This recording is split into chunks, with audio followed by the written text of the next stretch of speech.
Season 1 sampai 3 Shingeki no Kyojin itu fana. Lupakan semua hal-hal keren, hal-hal menarik yang mungkin bikin kalian tertarik dengan seri ini. Tapi yang pasti banyak hal yang selama ini itu dirasa janggal, dirasa aneh, dirasa plot hole, dan mungkin sesuatu yang sebenarnya belum kita duga, nggak kita duga sama sekali, itu akan terungkap semuanya mengenai ya tentang Eldia dan Marley. この番組はご覧のスポンサーの提供でお送りします。 Oh, karena saya penasaran, selamat kembali Sound Speak. Jadi video ini aku mulai sekali lagi dengan permintaan maaf. Barangkali kalau ada yang belum nonton videoku yang sebelumnya yang tentang Jujutsu Kaisen, aku minta maaf karena selama ini video yang aku buat dari awal sampai yang terakhir di Black Clover itu audionya kurang maksimal, kurang enak untuk didengar, banyak noise-nya, sehingga aku putuskan untuk bawa si kecil ini, si mungil ini untuk kedepannya supaya audionya itu bisa lebih enak, lebih clear, lebih jelas untuk didengerin, supaya videonya lebih nyaman untuk ditonton. Jadi itu permintaan maafku, langsung kita masuk ke kontennya. Kalian sudah tahu dari judul, dari thumbnail, seri yang cukup melegenda ini akhirnya akan memasuki final seasonnya sebentar lagi. Setelah sempat terundur-undur, setelah ada kabar simpang siur soal tanggal penayangannya itu kapan, akhirnya dikonfirmasi dan sudah pasti 7 Desember besok. Per video ini dibuat berarti 2 minggu lagi kita akan bisa menyaksikan final season Shingeki no Kyojin. Kalau nggak salah infonya dibagi jadi 2 core ya, kasusnya kayak Haikyuu to the Top kemarin. Mungkin episodenya 1-12 atau 1-24 mungkin kali ya. Terus nanti dipotong dulu, rehat dulu. Secepat mungkin nanti akan dilanjutkan ke core keduanya sampai cerita terakhirnya. Udah banyak info-info soal season keempatnya ini, dan kali ini kita akan bahas apa-apa aja sih yang wajib kita nantikan dari season keempat Shingeki no Kyojin. Akan aku buat seminimum spoiler mungkin, karena mungkin buat yang belum sadar, channel ini tuh kiblatnya anime. Karena aku tahu banyak orang di luar sana itu yang mungkin nggak terlalu seneng ngikutin kemangannya, supaya mereka tetap excited, tetap fun ketika nanti nonton animenya secara langsung. Sehingga jangan bilang kalau pembahasannya ini udah lama. Karena memang ya di manganya udah lama, udah lewat, tapi di animenya ini masih akan kita antisipasi, akan kita tunggu. Jadi mungkin buat yang sudah nonton manganya, kita coba refresh sekali lagi, kita review apa-apa aja sih yang wajib kita nantikan di season keempat kali ini. Langsung kita mulai aja. Tapi seperti biasa, sebagai sama pecinta anime, mari kita saling berbagi pendapat. Tapi ingat, jangan sampai saling berdebat. Cukup beropini sebagai penikmat dalam sesi diskusi hangat.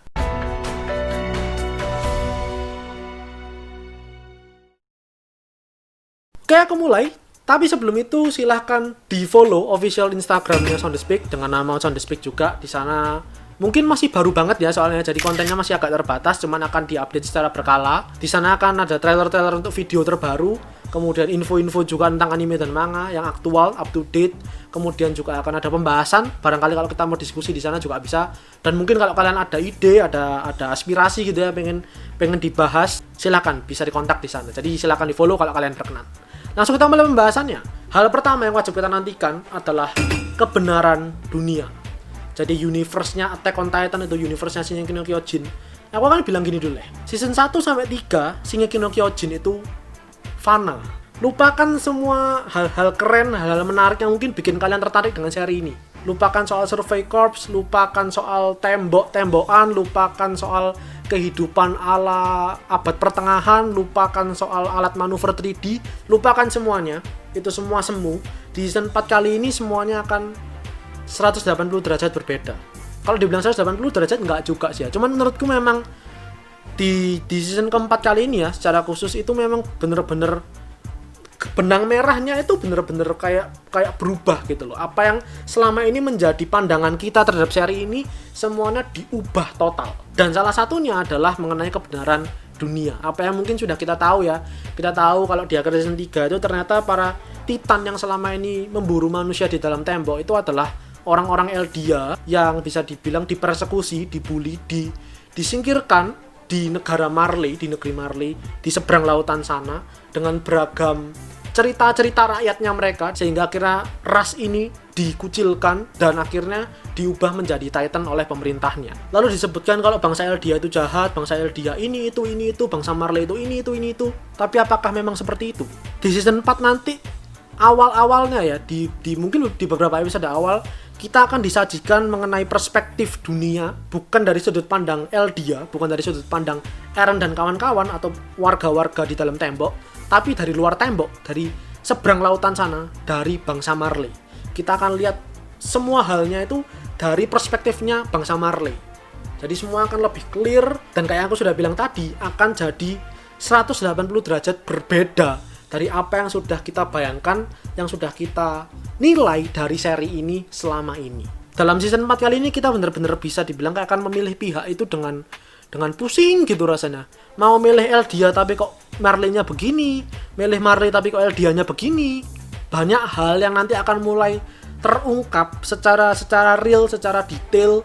Apa sih sebenarnya menurut pandangan masyarakat Eldia itu bagaimana? Menurut pandangan masyarakat Marley itu bagaimana? Apa yang sebenarnya terjadi di masa lalu? Itu semua akan terungkap di season 4 kali ini. Mungkin secara khusus di core pertama ya. Nanti kalau core keduanya akan aku bahas lagi ke depannya nanti. Tapi yang pasti banyak hal yang selama ini itu dirasa janggal, dirasa aneh, dirasa plot hole, dan mungkin sesuatu yang sebenarnya belum kita duga, nggak kita duga sama sekali, itu akan terungkap semuanya mengenai ya tentang Eldia dan Marley, tentang Titan yang sebenarnya itu bagaimana, kenapa Titan pertama kali itu bisa ada, dan banyak lagi lainnya. Yang kedua, Eren Yeager. Ini jelas ya karakter utama kita. Pertama aku mulai dari Eren dulu. Eren itu sakit. Ini orang psikopat, adalah itu komentarku tentang si Eren Yeager di season 4 kali ini. Jadi yang mungkin yang sudah baca manganya pasti ngerti, yang mungkin juga ngikutin OA Shingeki no Kyojin di Instagram gitu kalian pasti kalian sudah mengerti tentang hal ini. Ini orang sakit memang psikopat, tapi yang menarik memang ideologinya atau jalan pikirannya bisa dibilang. Bagaimana dia dibesarkan, bagaimana ketika dia akhirnya mendapat kekuatan Titan, bagaimana akhirnya ketika dia mengetahui tentang sejarah-sejarah dari ayahnya dia, itu banyak hal yang akhirnya membuat si kampret ini yang awalnya cukup naif gitu ya, yang teriak-teriak, nangis-nangis gitu, akhirnya menjadi brengsek yang emang psikopat gitu. Jadi secara khusus yang patut kita nantikan adalah jelas si karakter utama kita, Eren Yeager. Yang ketiga yang patut kita nantikan adalah perkembangan Chosa Heidan. Jadi perkembangan ini bisa dilihat dalam dua makna ya, perkembangan fisik, perkembangan tubuh mereka, perkembangan penampilan, dan juga perkembangan teknologi, perkembangan peralatan. Jadi mungkin yang belum ngerti, ceritanya season 4 ini nanti akan mengambil cerita time skip 4 tahun kalau nggak salah, Shingeki no Kyojin itu 4 tahun setelah season 3 kemarin terakhir, ketika Eren dan kawan-kawan nyampe di lautan yang selama ini hanya ada di dalam buku. Mereka akhirnya melihat lautan itu ada, dan si Eren ternyata belum puas karena ternyata dia merasa meskipun kita udah bebas, tapi ternyata di seberang lautan sana kita itu tetap dicap sebagai seorang iblis, seorang musuh yang harus dimusnahkan. Nah, hal ini tadi akan berujung pada begitu banyak kejadian-kejadian yang akhirnya akan berujung pada perkembangan Eldia itu sendiri di dalam tembok, secara khusus para anggota Chosa Heidan atau Survey Corps. Kalian akan lihat perkembangan fisik gitu ya, penampilan setelah 4 tahun. Mikasa, Armin, Jan, Connie, Sasha, Levi, jelas bus-busnya juta umat, Hanji, dan masih banyak yang lainnya. Dan mungkin salah satu yang cukup dinantikan si Armin kali ya. Aku nggak ngerti apa kalian punya perhatian khusus sama karakter ini apa enggak. Cuman aku cukup tertarik dengan Armin karena dia selain isi otaknya, dia juga punya kekuatan Colossal Titan. Selain itu secara teknologi, kita tahu juga di season 3 kemarin ada yang namanya, pokok kalau istilah Indonesianya tombak petir ya, itu sudah menjadi salah satu senjata andalan mereka. Dan nanti kalian akan lihat bahwa perkembangan teknologinya, peralatan perangnya mereka gak hanya cukup sampai di sana, bahkan akan jauh lebih advance, jauh lebih maju, dan lebih keren lagi.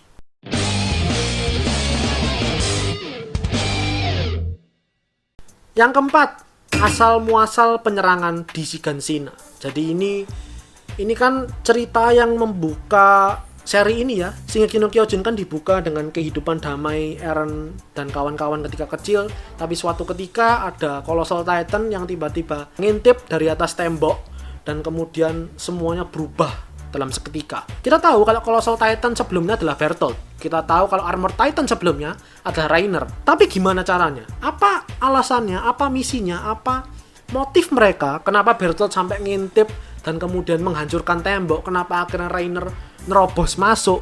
Alasannya apa? Motifnya apa? Semua akan diungkap dari sudut pandang Reiner. Terakhir, karena aku sudah singgung soal nama Reiner, berarti itu kan sebenarnya masih menjadi tanda tanya ya.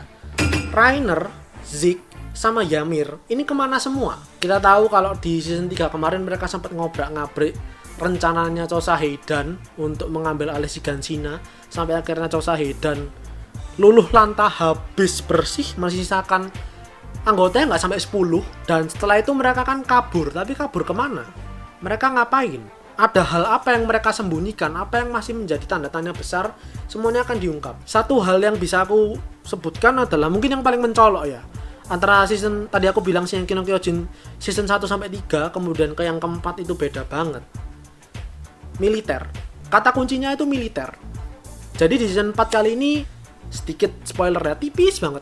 Mungkin apa yang aku bilang tadi season 1 sampai 3 itu fana karena apa yang kita lihat itu selama ini dari perspektif orang-orang di dalam tembok. Ketika kita akhirnya nanti di season 4 melihat keluar tembok, melihat dunia secara lebih utuh, kita akan mengerti kalau sebenarnya semua ini hanyalah perkara militer, perkara sara, perkara bangsa, perkara kebencian, perkara kesalahpahaman. Semuanya itu akhirnya terakumulasi, terkumpul, dan akhirnya menyebabkan banyak orang mati, banyak orang jadi Titan, banyak orang menderita.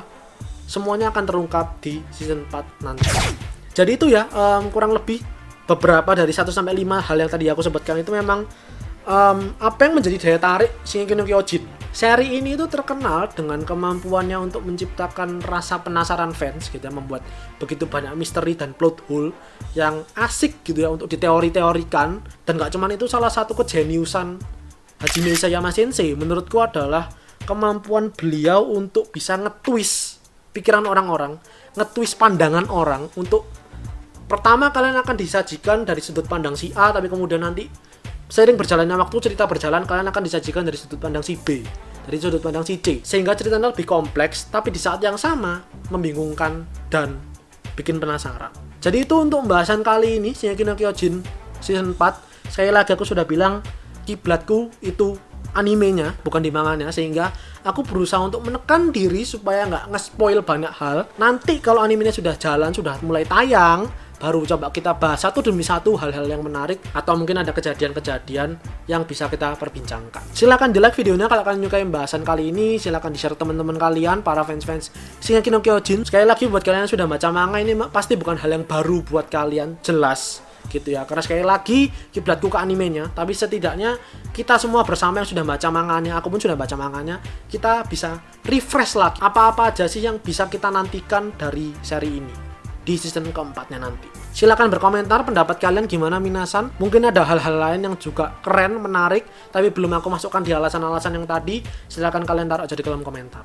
Jangan lupa follow Instagramnya, dan jangan lupa juga subscribe buat kalian yang mau menikmati lebih banyak konten anime dan manga dari channel ini Sound Speak. Karena anime dan manga itu yang aku suka dan yang kalian suka. So see you guys in the next video. Itterasshai minasan.